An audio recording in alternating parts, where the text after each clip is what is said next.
Dr. Joshua Muravchik is a distinguished fellow at the World Affairs Institute and teaches at the Institute of World Politics, where I've had the pleasure on occasion of visiting his class to talk about related matters.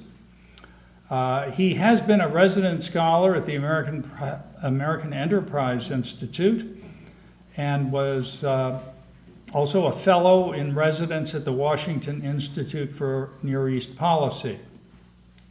He's not only a man of theory, but of practice.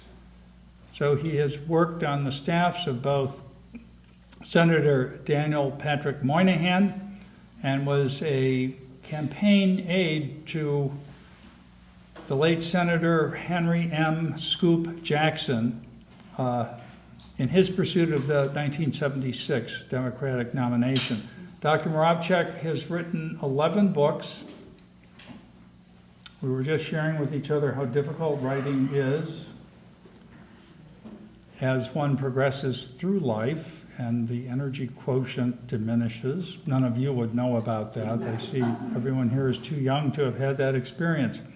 Well, the book on the subject of which he will be speaking tonight, on which there are several copies outside for sale, is Making David into Goliath, How the World Turned Against Israel. Please join me in welcoming Dr. Muravchik. Thank you, Bob.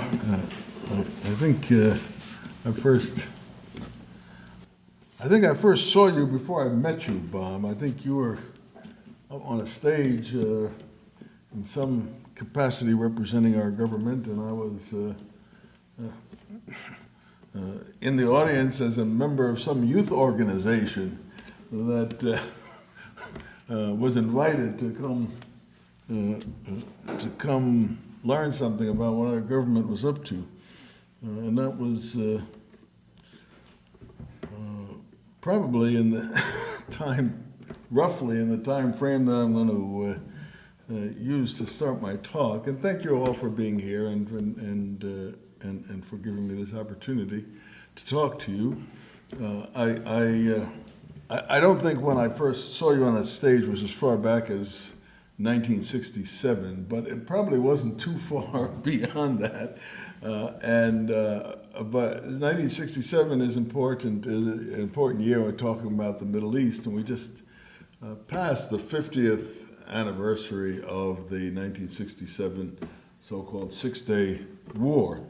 And the essential question that I want to talk about, and that I wrote this book about, is what happened to bring about the dramatic change that there's been in the way the world sees and treats Israel.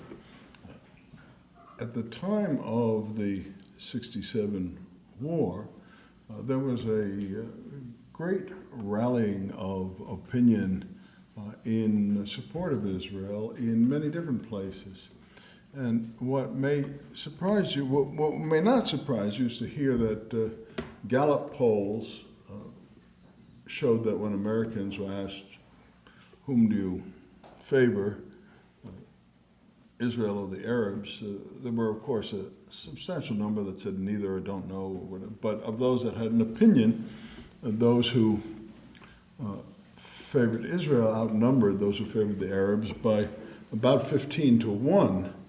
Now, today, Israel still enjoys great support in the United States, but what's particularly striking, if you look back at the polls of that time, is that similar polls were taken in European capitals, in London and Paris, in European countries, in England and France, and the support for Israel was even more lopsided there than it was here. The Gallup poll in England showed the support for Israel outnumbering support for the other side by about 30-1, and the same was true for, not Gallup, but some equivalent poll taken in France at that time, and there were big rallies in other European cities of people expressing their support for Israel and their solidarity with Israel.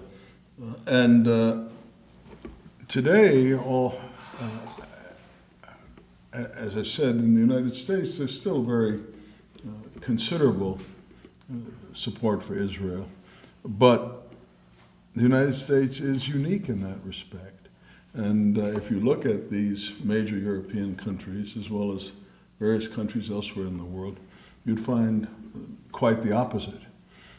And so the question that I endeavored to answer in the book I wrote, and that I want to talk to you about tonight, is what happened to bring about this change. It's really a fairly unprecedented change. It's hard for me to think of any other case in which a country has experienced such a radical change in the way that other countries see it or treat it. Except the exceptions one can think of are cases where a country underwent a revolution and it went from having one kind of government to a completely different kind of government, and people felt differently about it. But Israel didn't change in any radical way from 1967 to 2017, but the way it's perceived and treated did change. Well, to start with, there were changes on the ground. So to start with the obvious, Israel never again has seemed as imperiled as it did on the eve of the Six-Day War, when the Egyptian Syrian armies massed on its borders and issued, and the rulers of those countries issued blood-curdling declarations about once and for all doing away with this state. The spokesman for the Palestinians at that moment was asked what would happen to the survivors, and he said, "I doubt there'll be any survivors." So that was a moment that seemed terrifying, and ever since then, Israel has seemed much more secure than it seemed at that moment. And the second change on the ground was that the war left Israel occupying the West Bank, Jerusalem, Gaza, and the Golan, and also in a much more secure situation in terms of its borders. But something else happened that was less obvious, but I think perhaps even more important, which was the 67 war paved the way for the emergence of Palestinian nationalism, which really had not existed before that. That is, the dominant idea throughout the Arab world over the decades between, let's say, World War II and that time, actually beginning somewhat before World War II, the dominant idea was Arab nationalism or pan-Arabism. And that was the hot idea of that moment. It's what Arab college students spent their time talking about and debating over coffee when they ought to have been in class, in the same way that in this era we see radical Islam as the hot idea in that part of the world. And the main exponent of pan-Arabism or Arab nationalism, the idea that all the Arabs should be joined together in one single state, and that way it would be a great power, and the Arabs would regain their sense of power and glory. The main exponent of that idea was Gamal Abdel Nasser, the ruler of Egypt. He was, by the way, not at all shy about saying in his speeches and his writings who it was who he thought should be the leader of this omnibus pan-Arab state. But in addition to whatever else it was, the 67 war was a devastating humiliation to Nasser, those who recall it will recall he resigned at the end of the war. Then he resumed the presidency due to popular demand or demonstrations in the streets of Cairo, whether they were spontaneous or assisted by his intelligence services. We don't know exactly, but probably some of both. But in any case, Nasser, that idea was intimately identified with Nasser and vice versa, and the defeat of the Arabs in 1967 just took all the wind out of the sails of the idea of Pan-Arabism. And it paved the way for the later emergence that we're dealing with today of Islamism as another panacea for the problems of the Arab world. But in the more immediate aftermath, it also paved the way for reassertions or assertions of various varieties of Arab, of nationalism of the individual Arab countries. And the Palestinians, as I said, had not had any strong sense of national identity. I referred a moment ago to, on the eve of the 67 war, I said the Palestinian spokesman, his name was Shukairi, but he was the spokesman because he was the head of the Palestine Liberation Organization, which had been founded in 1964, 3 years before. But even that was not an organization that was created at the initiative of Palestinians. It was ordered into creation by Nasser. And it was Nasser who made Shukairi the head of the PLO for those first years.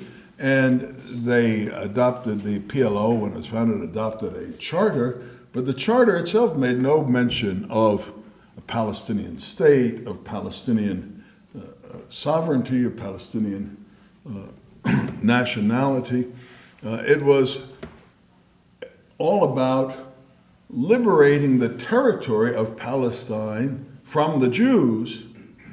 That's what Palestine Liberation Organization meant. Liberate this territory from the Jews so it can take its rightful place as part of this overall Arab nation and imagined Arab nation, meaning the people, and the imagined Arab state that would emerge. There were a few Palestinians who had this idea of national identity, that they should see themselves as a distinct people or country. But they were miscellaneous intellectuals here and there. But the most important one of them was a young teacher in Kuwait named Yasser Arafat, and he had a small group around him in Kuwait, and they called themselves Fatah. Fatah was not a member or constituent part of the PLO to that point, and there was no warmth between these two entities. But after the 67 war, Fatah was able to move into the PLO, take it over in short order, 68, 69, and Arafat became the head of the PLO. And then, as you can read in PLO documents at the time, they said that their principal task was to spread the idea of national identity among the Palestinians. And they did that to remarkable effect. And so we then had the emergence of this new people, the Palestinians, and lo and behold, Israel was then occupying, notably in the West Bank and Gaza, important, substantial populations of Palestinians. And so Israel willy-nilly became an occupier, and the Palestinians developed a narrative of protest that Israel was occupying them and preventing the fulfillment of their national identity.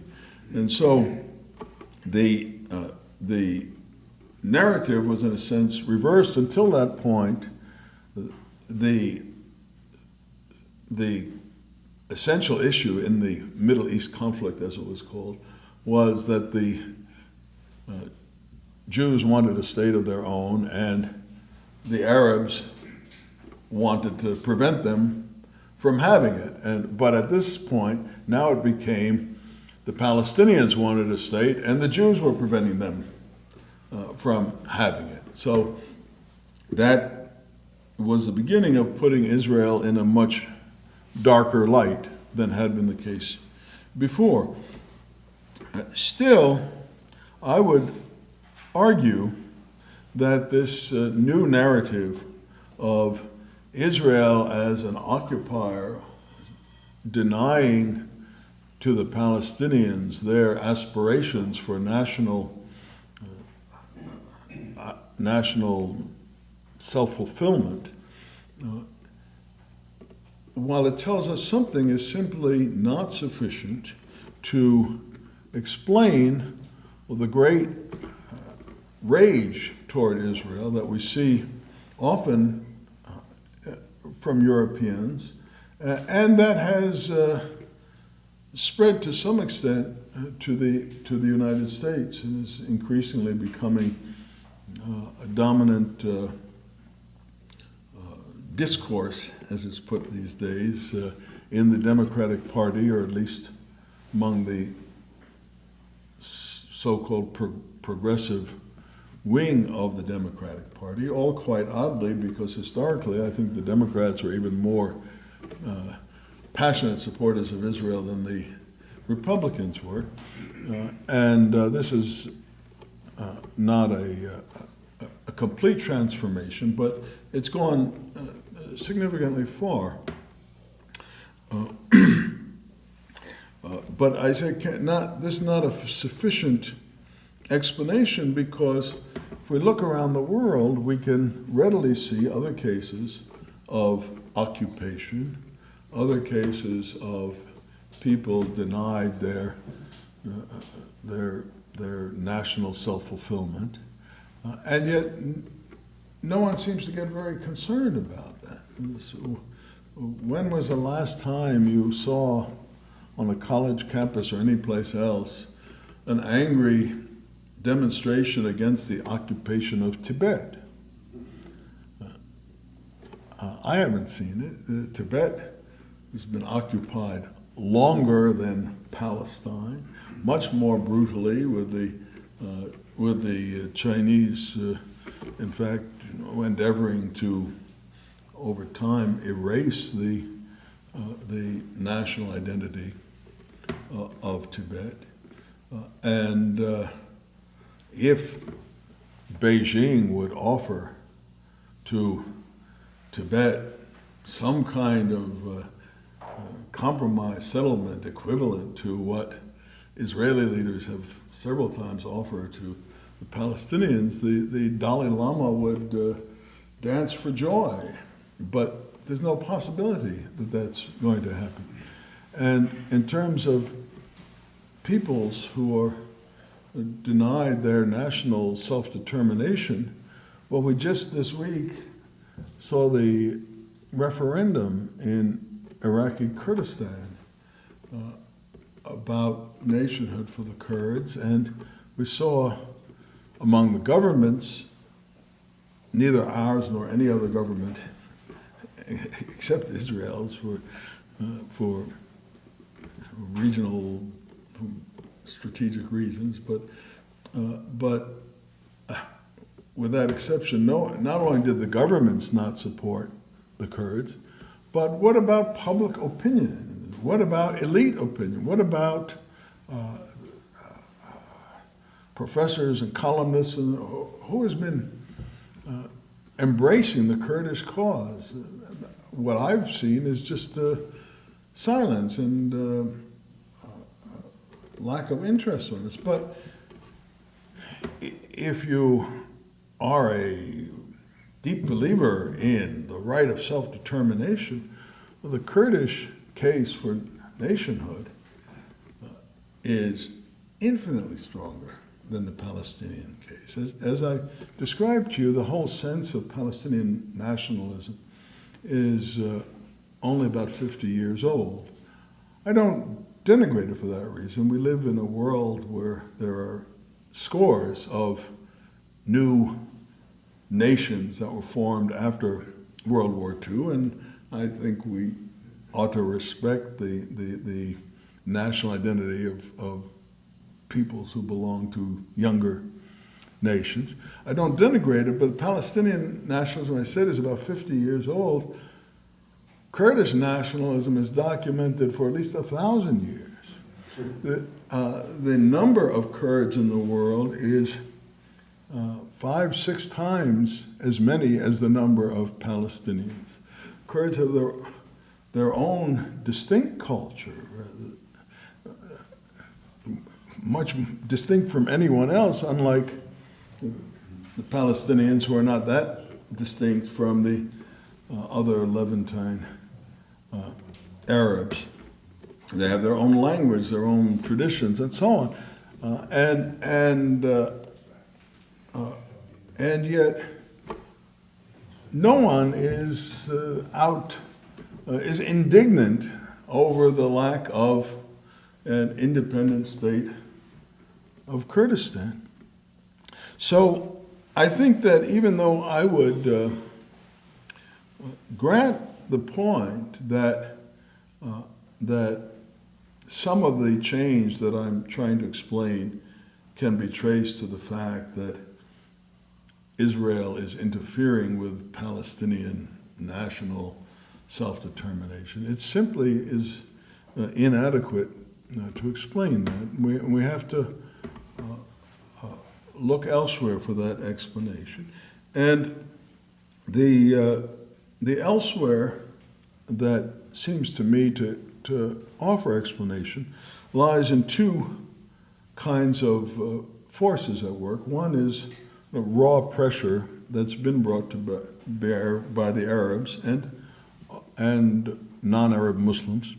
And the other is a broader intellectual shift, change of paradigm, as academics like to say, that's occurred since World War II that is not specific to the Middle East, but has had tremendous consequences in the way the Middle East is viewed. And let me explain each of these. When I talk about raw pressure, I mean in particular vis-a-vis Europe, but also vis-a-vis the moderate Arabs, the use of intimidation, which began began in the 1970s after Arafat and his friends took over the PLO, and was expressed in a series over several years of dramatic terrorist attacks. There were attacks against Israel, but there were also attacks against international air travel and on European soil. And the effect of this wave of terrorism was to simply intimidate the Europeans.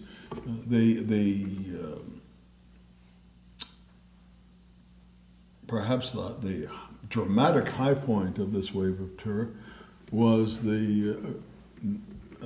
were the events at the 1972 Munich Olympic Games, where a PLO terror squad operating under the name Black September, but it was all the PLO, seized Israeli athletes, killed some right on the spot, and then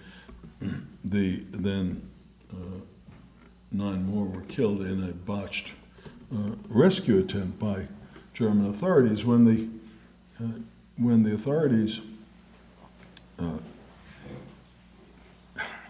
made this botched attempt, some of the terrorists were killed in the shootout, but several others survived and were taken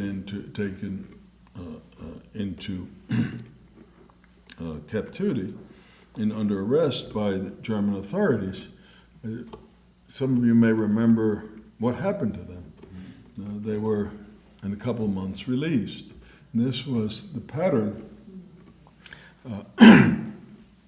This was the pattern throughout this period because the European governments were simply afraid to hold terrorists in their prisons because this would make the terrorists, the groups they belonged to, angry and would lead to more terrorist attacks against those Europeans, and the Europeans were eager to deflect this onto other targets. And so through the 1970s, there were a total of 204. This was a count done by the Israel Foreign Ministry, but if that's a biased source, there was a count done by the New York Times that was earlier and therefore smaller that said the same things. But this count by the Israel Foreign Ministry was that 204 terrorists had been taken under arrest in Europe in different actions. And of these, 3 were held and the other 201 were released. And instead, the Europeans adopted a project of appeasement that aimed to make them not targets of Palestinian terrorism. And then this was reinforced by the oil boycott of 1973, which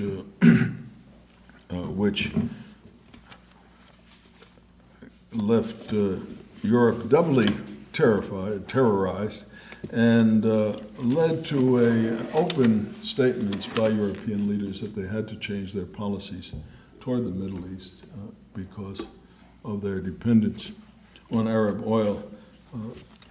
Secretary of State Kissinger tried subsequently, after the boycott was over, he was alarmed that it was a terrible vulnerability on the part of the West that this collection of states, the oil exporting states, held this sword of Damocles over the head of the Western alliance, and therefore he decided that we had to somehow get together with our NATO allies and come up with some plan of some countervailing pressure that would negate this threat against us. And so he made a tour of European capitals to try to rally our allies to work together on developing this. And he wrote in his memoirs of the complete stone wall that he met. And he said, quote, "Every minister I consulted was still terrified of possible confrontation with the oil producers," close quote. So we had this dual intimidation, and I think what followed from that was people don't like to admit they're acting just because they're frightened or intimidated, and so it paved the way for Europeans to make a new kind of analysis of the Middle East situation that was much less friendly to Israel, much more friendly to the Arabs, and therefore would justify for Europe adopting a stance that they felt would help to protect it. They would protect themselves from further oil boycotts or further Palestinian terrorist attacks on their soil. And also in the realm of raw pressure that was brought to bear to change the equation of views toward Israel and the Arabs. The Arabs learned how to use the fact that of their tremendous advantage in numbers over the Israelis. They had failed miserably to translate their numerical advantage into success on the battlefield, but they learned to use it politically, most dramatically in the United Nations. The numbers are, in fact, quite overwhelming. There are 22 member states of the Arab League. There are 56, now I'm saying 56 or 57 member states of the Islamic Conference, or it used to be called the Islamic Conference, now it's called the Organization of Islamic Cooperation. There are also 100 Muslims in the world for every Jew. And this all adds up to a tremendous amount of economic, but perhaps even more important, diplomatic pressure that you can see most dramatically at the UN, which spends an amazing proportion of its time in the General Assembly and the Human Rights Council and in a variety of bodies that should have nothing to do with the Middle East Conference, adopting resolutions that one-sidedly denounce Israel. But there are also in the United Nations no fewer than 3 special bodies devoted exclusively to excoriating Israel and promoting the Palestinian cause. There's no similar single special body for any other conflict or any other country, but there are 2 committees, and most important, there's a division of the UN Secretariat. You're probably not familiar with this mumbo jumbo, but committees are just what they sound like. They meet every once in a while and do a lot of palaver. But a division means a group of employees with offices and, in this case, a multi-million-dollar budget, and in the UN Secretariat that's just devoted to lacerating Israel and promoting the Palestinians. It was this division, the so-called Division of Palestinian Rights, by the way, that was the platform for the launching of the so-called BDS movement, to boycott, divest, and sanctions against Israel. So there was this variety of pressures, the raw intimidation and the Arabs learning to make effective political use of their advantage in numbers, that put different kinds of pressure on governments and on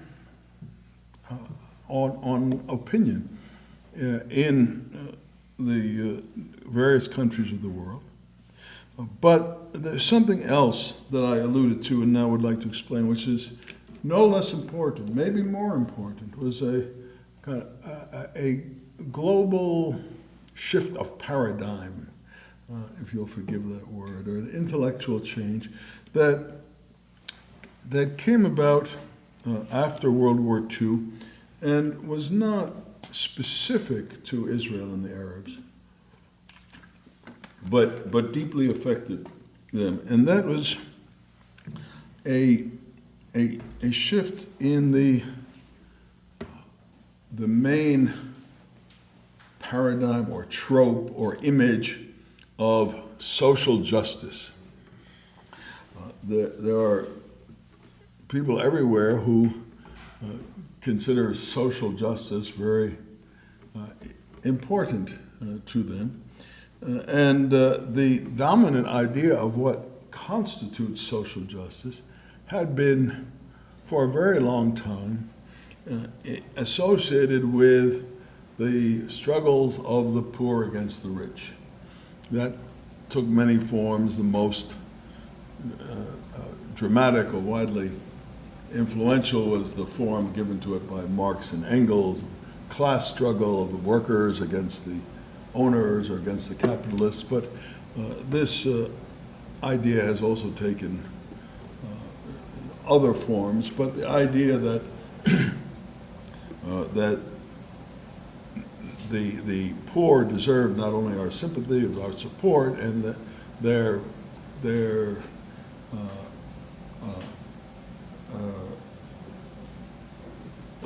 their redemption has to do somehow with their struggling against the rich for their fair share, or whatever it may be.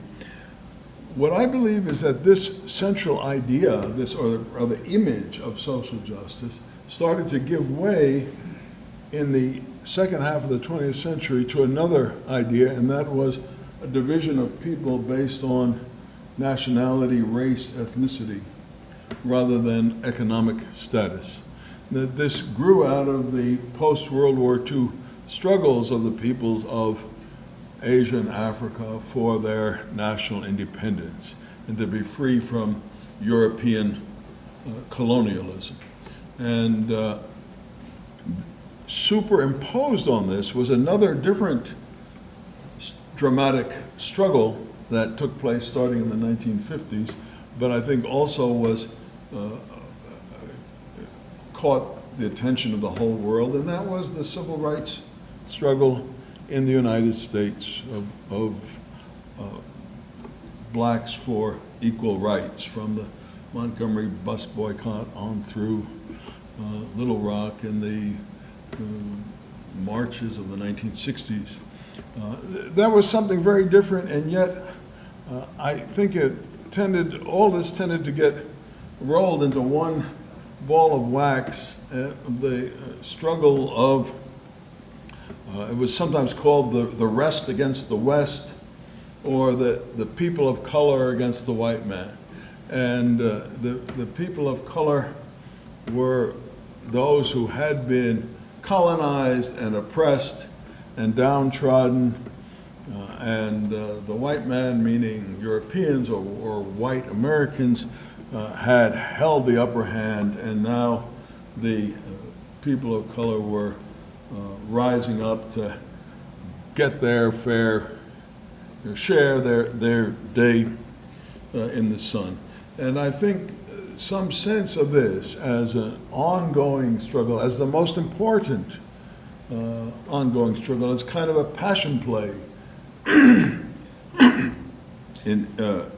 of the embodying the goal of social justice became dominant. And when people who felt themselves called to the cause of social justice turned and looked at the Middle East through this lens, then Israel appeared to be the bastion of the Western white folks, and the Arabs or the Palestinians as the long-suffering people of color. And automatically the former are wrong, or the bad guys, and the latter are right, or the good guys. And it really doesn't, you don't need to look at the details to know which side you should identify with in your heart. And I can recall myself, I was active in a young socialist organization when I was young, and I, in that era, had a lot of sense of the importance of the struggle of the poor against the rich, the workers against the capitalists, and seeing the world that way. If there was a strike somewhere, which there always was somewhere, it never occurred to me to ask the question, well, what exactly are the workers seeking in this strike, and what exactly are the owners offering? That was completely irrelevant. It was just a template that the struggle of the workers was something good and noble, and I didn't have any interest in the specifics of this strike or that strike. And the owners were inherently the rich plutocrats who deserved anything that bad that happened to them. And I think in the same sense, people who view social justice today through that ethnic lens that I've just described are really not interested in the concrete details because they know which side is anointed by history as the good guys. The irony in this is that if you were to take really seriously the idea of social justice and try to say, well, what are the humanitarian ideals that people have in mind when they use this phrase, social justice, I think you probably couldn't do much better than the slogan of the French Revolution, liberté, égalité, fraternité. And if you took that as your measuring stick, well, Israel is a very free country. None of its enemies are. In fact, they are toward the extreme end of unfree countries. There's a degree of social equality in Israel between different classes of people, between men and women, between straight people and gay people, even between Jews and Arabs, that it is much more far-reaching than what you see in the Arab countries which are extremely stratified in all these respects. And there's a degree of fraternity. That is, Israel is one of the few post-World War II born countries that gives foreign aid to others, gives medical aid around the world. As you no doubt have read, has set up field hospitals on the border with Syria now and has treated thousands of those harmed in the Syrian war.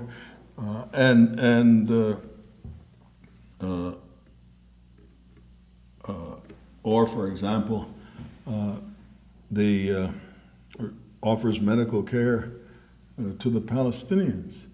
I don't mean the Palestinian Arabs who are citizens of Israel. I mean the Palestinians who reside in Gaza and the West Bank. Anyone have any idea of the number of Palestinians who go into Israel despite the security difficulties that Israel has in letting Palestinians cross the borders? How many go into Israel to receive medical treatment? The number is now, in recent years, above 100,000 a year. And there aren't that many Palestinians. When any of them are seriously ill, they seek treatment in Israel, and Israel facilitates that. So I think if our contemporary social justice advocates took really seriously with the substance of what might be understood to mean social justice, they would have to see that Israel is the paragon of those values in the Middle East, and its enemies are anything but. And yet somehow this image or this trope or this passion play of the virtuous wretched of the earth rising up against the Westerners trumps all of that. And so we have this tremendous anti-Israel sentiment that's particularly widespread among those areas that hold social justice high as their banners, and on universities and among intellectuals and among social justice warriors for different causes here as well as in Europe. That, I think, is the heart of the explanation of the question that I started out by trying to answer, which is this immense change in these 50 years in the world's treatment of Israel. And thank you for listening to me at such great length. I'm sorry if I was a bit long, but I will stop at last and give you a chance to ask me questions or argue with me or make comments as you wish.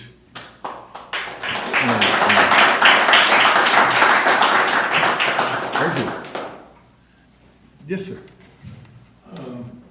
Yes, my memory of the 1950s is that the Western Social Democrats and the left-wing American Democrats had a very romantic kind of admiration for the domestic policies of Israel.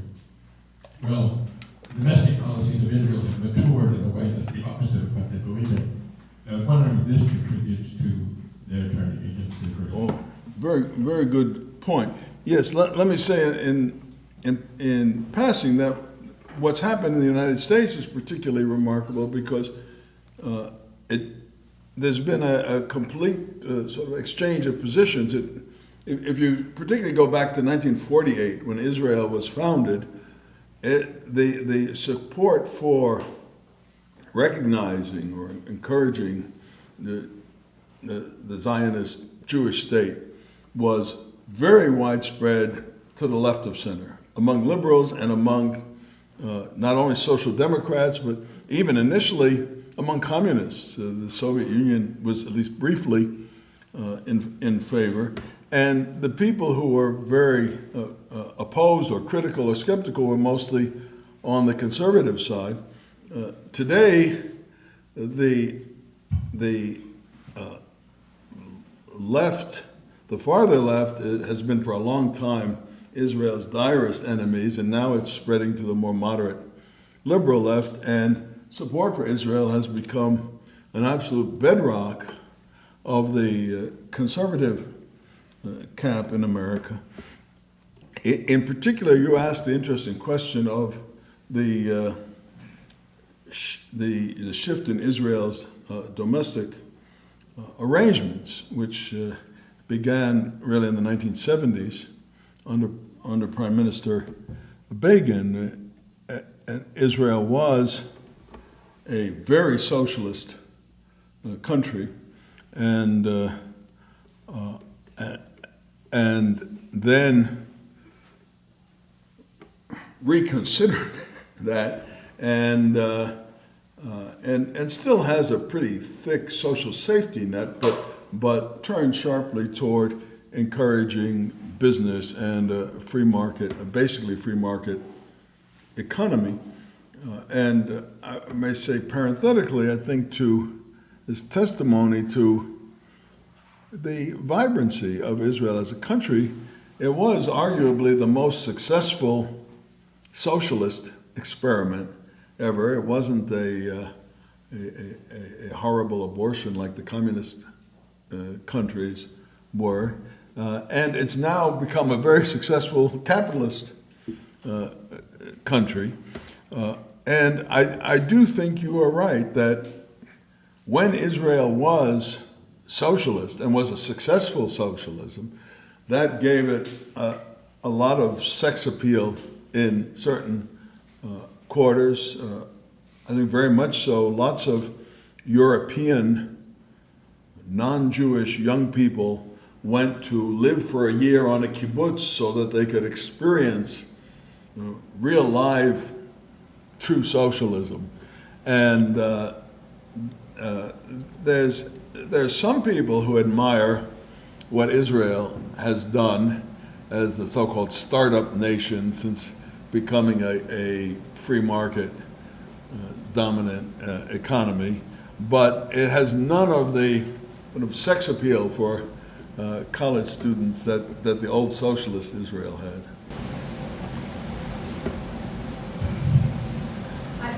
I have a question and a comment.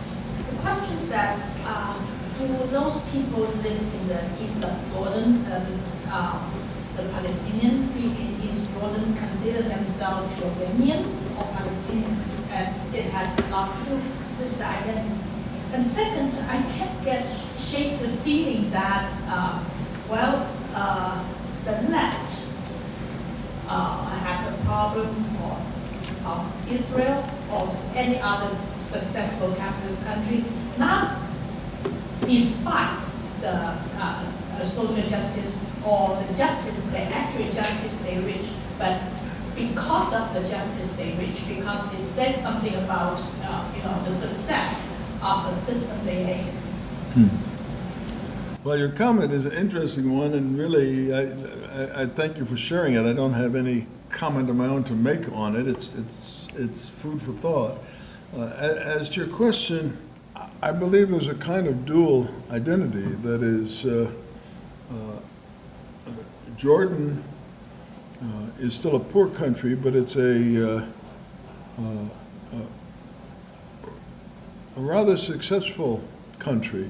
It's coherent. It hasn't had internal violence except ever since the showdown. PLO tried to take over Jordan, and there was a bloody showdown in 1970. But that was really with the PLO, non-Jordanian Palestinians. But other than that, if you look around at really more or less all of the other Arab countries in that region, you see countries that have had a lot of internal violence, and Jordan is a rather successful country, and I think that most of its citizens do have a sense of Jordanian identity. The majority of them are Palestinians or Palestinian background, but I think it's possible. But they also have some such identity. It's possible, just like Americans have, of an American identity and some sense of identity with an earlier heritage. And these are also, Jordan is very much a country where there are other levels of identity that we're not familiar with, that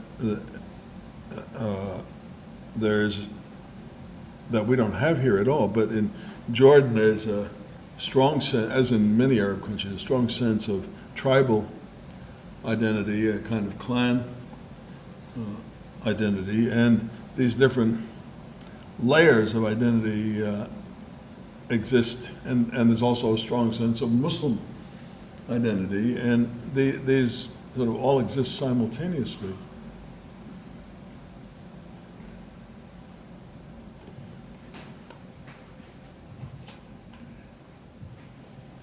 If I could just ask two questions.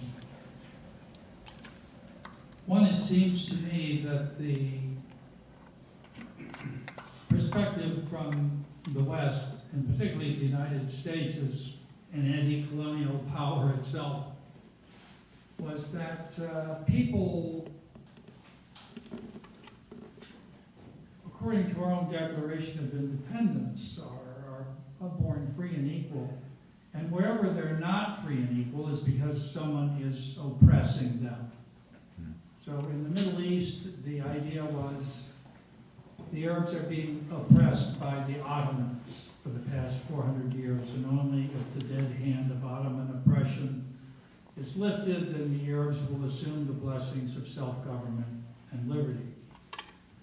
So the Ottomans lost the war, and then it was the French and the British who were occupying and oppressing. And the United States policy after World War II was, let's lift the dead hand of Western imperialism off the Middle East and they'll be free. But of course none of this happened. And now in a way, Israel has replaced the bad guy as at least in terms of the Palestinians, as the occupier, and with very little cognizance of the fact that there are actually cultures in which there is no recognition of this equality, and that therefore they're not equipped to undertake the blessings of self-government and liberty. They don't, in fact, acknowledge the fundamental principles behind it. So if there's a cultural factor in the Middle East that makes it a problem. So if you react to that, but then another quite different question is the growing prominence of anti-Semitism is something you haven't mentioned. And that's visible, of course, in Europe, but it's certainly visible in the Middle East, and one might say more or less endemic to the Middle East. Now, is it the product of the forces which you have been referring to, or is it a cause that you just didn't mention? Thank you for those two questions, Bob. On the first one, I think there's obviously a cultural factor that has inhibited the Arab world, and to in a somewhat more moderate way, but not entirely, but still quite evident, the entire Muslim world in the progress to democracy. We witnessed this dramatic wave of democratization in the world from the mid-1970s till the early years of this century, in which the world, the norms of government basically changed. That is, the world went from having about 1/3 of its countries being democracies, or being ruled by fairly elected governments, to nearly 2/3 of the countries of the world, many of them imperfect in their democratic practices and so on, but still nearly 2/3, or at least over 60% of the countries have governments that were chosen by the people in competitive elections. So this shift in 25 years, or for 30 years, from roughly 1/3 democratic to 2/3 democratic is a enormous historical transformation. And yet the whole Arab world, with the now recent tenuous exception of Tunisia, is completely left out of that. And most of the Muslim world, the numbers, if you crunch them for the non-Arab Muslim world, are not as discouraging as the numbers for the Arab world, but they're still the ratio of democracies in the Muslim world is a fraction. It's like 1/4 of the ratio of democracies in the non-Muslim world. So we have some Muslim majority countries which are practicing democracy. So I would never say that Islam is an insuperable barrier culturally to having democracy, but it may be that it's an impediment that makes it more difficult. Perhaps there's some extraneous explanation, but I haven't. But all the ones people have suggested don't stand up. And in the Arab world, we also see this particularly interesting phenomenon, in which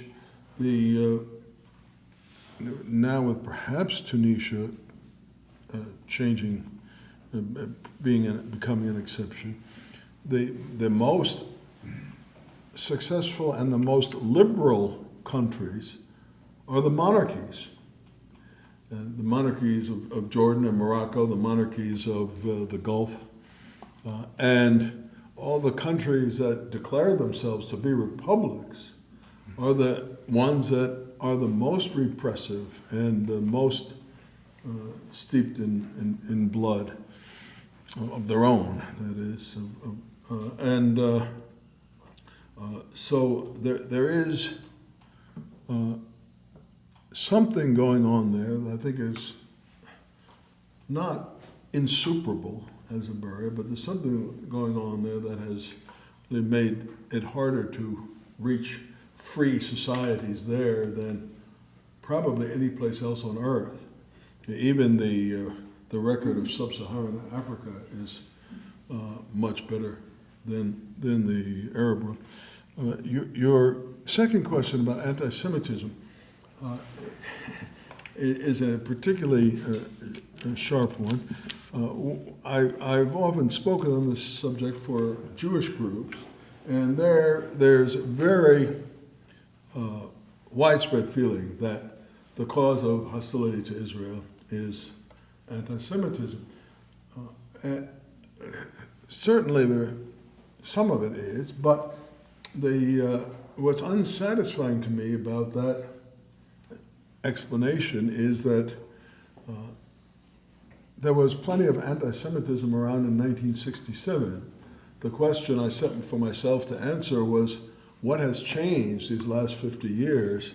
In 1967, there were lots of anti-Semites in the world, but Israel still enjoyed all this sympathy and support that I've described. So that's what led me to really leave aside the question of anti-Semitism as I looked for explanations for what has changed to bring about the change in opinion toward Israel. However, I did have a second thought about it, which is I do think, as you suggested, that it has been working in reverse, that there's such a strong trope or narrative of Israel as the bad oppressor that it has fanned the flames of anti-Semitism. And there's a certain logic to it. That is, Israel is the Jewish state.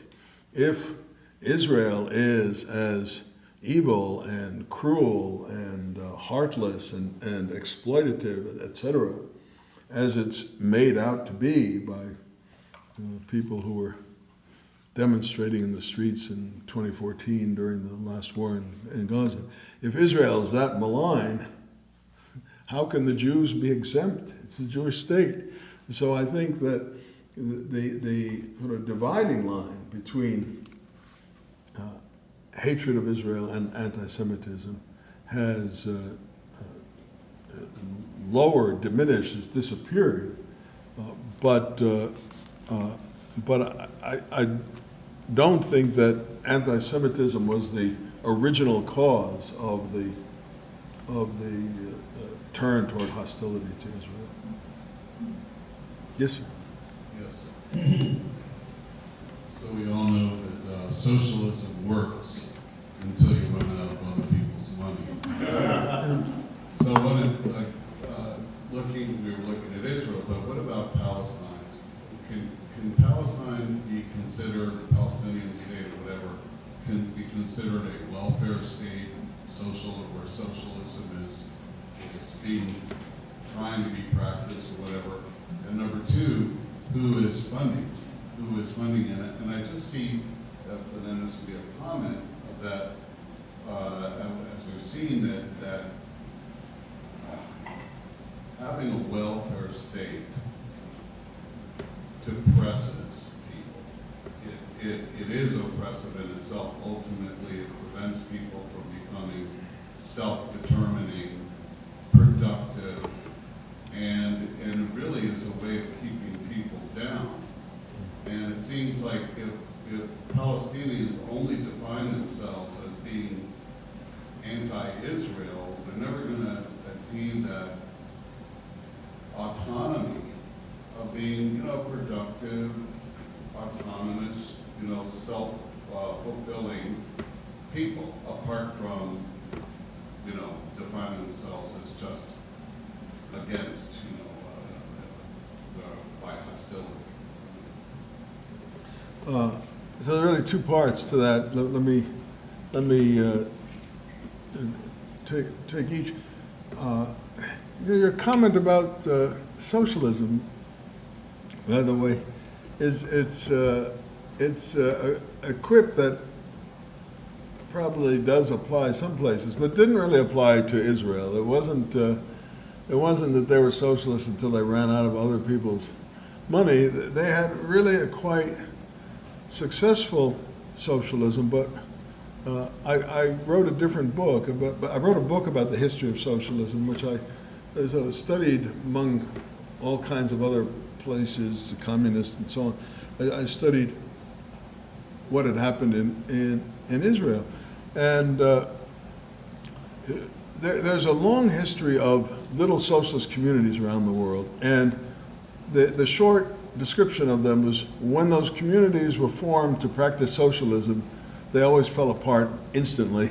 But there were other communities that were formed for a different reason. They were formed in the United States by various Protestant sects. And when they practiced communal property just as part of their forming a community of worship. And those often lasted for generations successfully. And that was because they were really doing something bigger, higher. And I think in Israel, what happened in the first generation or two was it was not a religious country ever, but the idea of redeeming the Jewish people after 2,000 years of creating a Jewish state had tremendous spiritual meaning for them. And so they formed these, different, particularly the kibbutzim were kind of the symbol of Israel. And they only encompass, say, 5% of the population, but they were kind of the leadership of the society. They 20% of the military officers came from the kibbutzim. And then the kibbutzim, just over a period of a couple decades, systematically transformed themselves into private communities.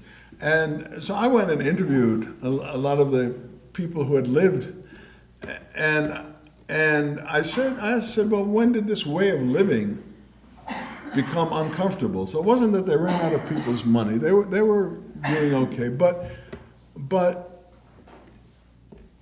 they said, well, it was always uncomfortable to live in where everything was collective, where if you wanted to do something for yourself, you couldn't unless you convinced the whole kibbutz that everyone should do that. People wanted more autonomy. And they said it was always an uncomfortable way to live, but we did it because we had a higher goal. And it was really when they got to the third generation, the second generation sort of upheld the parents' ideals. And the third generation started to say, what are we doing this for? And at that point, they just, they in a sense got all the way to true ideal socialism, and then they said, oh, this isn't so good, let's get rid of it. And so it's really one of the most instructive examples. As for the Palestinians, they often, different factions are different, they often pay lip service to socialism, but I would say that the Palestinian Authority is probably more aptly described as a kleptocracy. If you speak to sort of average Palestinians, I think that's how come 10 years ago Hamas won the election against Fatah, because, or at least was a big part of their victory. And I heard it from individual conversations, but it was also could be found in the polls. There was a sense that all this foreign money was coming in, and all the Fatah leadership had built mansions for themselves. I had conversations with Palestinians said, "Come to Ramallah, you will see these grand houses in which they all live." And so I think that's a probably more apt description of the Palestinian economy than socialism. And I'm sorry, I'm losing. You had one other question that was quite interesting, and I will. If you give me one word, I will come right back to my memory. Productivity leading to. Oh yes. Yeah. No, I think you really put your finger on something there, which is And not being a tragedy of, I think. I mean, I'm not Palestinian, so in a sense, who am I to say this? But the tragedy, as it seems to me, as an outsider of Palestinian nationalism, is that it's so negative. It's so much against, the story is their Nakba. That's their big day, the terrible tragedy that befell them. And there's so little positive, so little in the way of imagery, of art, of whatever, literature, whatever it would be, about what they think a Palestinian society can be, should be, would be. Palestinian nationalism in part was inspired by Zionism, by seeing their enemy. But if you look at Zionist history, it was just full of these generation of images of what our country could be like if we had a country, including the really quite miraculous thing of creating the language of Hebrew, which didn't exist as a spoken language, just a language of worship and biblical texts. And yet today, the number of books that are published in Hebrew each year is enormous. And I think it dwarfs the number published in Arabic. This lady had her hand up before. I just wanted you to. Could you use the mic? Oh, okay. I just wanted you to. You alluded to. Could you speak right? You alluded to the Palestinians as having a 50-year history. Can you talk about the demographics of where the Palestinians originated from? No, there were Arabs in that region for hundreds and hundreds and hundreds of years, and the people that we think of today as the Palestinians were, some of them are people whose forebears lived where they are now for centuries before. Others, their forebears lived elsewhere in the Arab world and migrated. Migration between different Arab regions was not uncommon. I didn't mean to suggest the mirror image of what they say about the Jews. I didn't mean to suggest that the Palestinians are interlopers there. They're certainly people mostly native to that area. But my point was that the idea of a national identity, that we're a distinct people as opposed to being just part of the greater Arab nation, or a very strong identity, both on a higher level than national and a lower level. That is clan and tribal identity, and also being part of the Muslim Ummah, kind of international identity, were there, and there wasn't a sense of Palestine as a country. Great, I think we're out of time.